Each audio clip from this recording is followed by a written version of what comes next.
Okay, so in this game I have the black pieces against Junior. It's been 2 years since I played him. I played him at the 2024 PSN Open round 2. I also had the black pieces, he played the Catalan, I played the Queen's Indian defense, and I lost that game.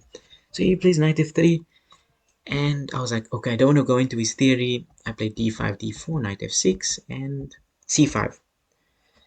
He took knight c6, c4, and I striked in the center with e4. I'm a bit fast on my notation on the board, but he took the d5 pawn, and I offered a queen trade going into a queenless middle game, which I'm fine with. And I eventually played knight to b4, going after basically just going for a simple fork on c2. Play knight f3, defending it, and I played bishop before activating my bishop. I took the pawn on c5. I have a nice position, but it's a bit open. I don't really like it. I have to get used to it. And after bishop d2, I just took a bit of time trying to think about what I can do in this position, because I don't really want to take too much risks. There's rook c1 coming, my bishop's hanging, potentially the e5 pawn is hanging, therefore I just played f6. To defend the e5 pawn, he attacked my dark square bishop, I moved it to e7. Yeah, and as you'll see in the game now, he attacks my bishop on f5, and I move my bishop back to d2, defending my knight on c6. Just adding some protection, he played knight to b5, going for a fork on c7, and to make my life simple, I just castled. As simple as that. And I saw now that he has bishop d5, and then I'll just go king h8. So what he did was he played a3 first, and I simply retreated my knight to the only safe square, which is a6. And he gave the check on d5, and I put my king on h8. And here I had to think carefully. What can I do? The rook's coming into d1. My bishops, I got the nice bishop here, but I'm not even using it properly. So what do I do? Eventually I settled on e5. I'm not sure what I could have done better. Maybe I was thinking about rook a to d8, sacking the pawn on a7 after bishop takes, pawn takes, knight takes a7. But f5 seemed like the safest option after he brought his rook to d1. So f5. And what can he do in this position? I was thinking. What can he do? There's not much tactics. He could move his knight back to f3 and somehow go for the pawn on e5 if he wanted to. But he played bishop e3, and my first thought was to capture the knight. I wish it wasn't my first thought, because f4 is quite a good move. Because if it captures, if we have win a free knight, but okay. I took the knight on h4. Okay, my screen's a bit laggy, but took the knight, pawn takes, and then I played f4. Maybe it could have been a transposition. I highly doubt it. But okay, my position's not easy because she has the bishop here.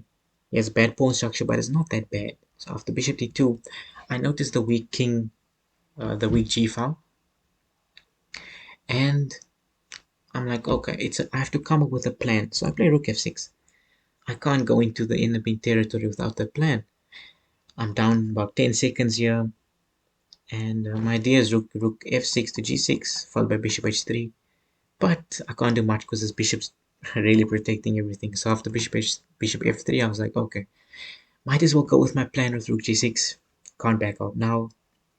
King h1, but what can I do now? As you can see with arrows, I really wanted to go to d4, but this knight on b5 was doing quite a good job. And my opponent does have some threats of bishop takes f4. And my bishop on d7 is hanging after recapture. So I moved it to h3, and wow, there's a lot of arrows on the screen. How do I even explain this? It's a lot of arrows. Okay, but h5, and in the position I played rook f6. But I could have played rook e6, I think, with the intention of e4, e3. But then there could have been bishop d5, so it could have gone both ways. So I played rook f6. Position is quite bad. But I got excited when he played knight c3. And then I got knight d4 now. Without a doubt, I go with knight d4, sacrificing the b7 pawn because after rook b8, which he accepts. I activate my rook, and I'm fine with him capturing my knight. It means he loses the bishop pair, I'm only down a pawn, and I have control of the light squares, which I will accept any day of the week. But instead he moves his bishop. Where does he move it to? He moves it to e4. And this gives me it equalizes the position according to the engine, because I have this knight move, knight c5. I hit the bishop, I have knight to b3, forking the rook and the bishop. I don't want to get too greedy and capture the b2 pawn. There's really no rush. I'm down a pawn, but okay, I'm getting some play, some counterplay in the position. And yeah, look at the time. Time's equal now. I was down about 20 seconds after bishop g2.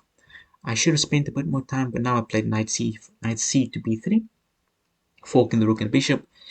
And as soon as time runs out, I'm stopping the video because I don't want this recording to stop. And record again. Rook b1 is the only move here. Yeah, and then he runs out of time, but I do get a bit greedy. I just want to show you this one move. I played knight takes. After rook b1, I sacked the knight, and we eventually get to this position after knight d4, and the king goes back to f1. And can you believe it? I'm down a pawn, but I end up losing this position, and that's all you have to see from here on. Junior won the game. I ran out of time as well, and yeah, we just kept on playing. I lost the game. I'll put the full PGN in the description as well for you to check the game out. Cool. Thanks for watching.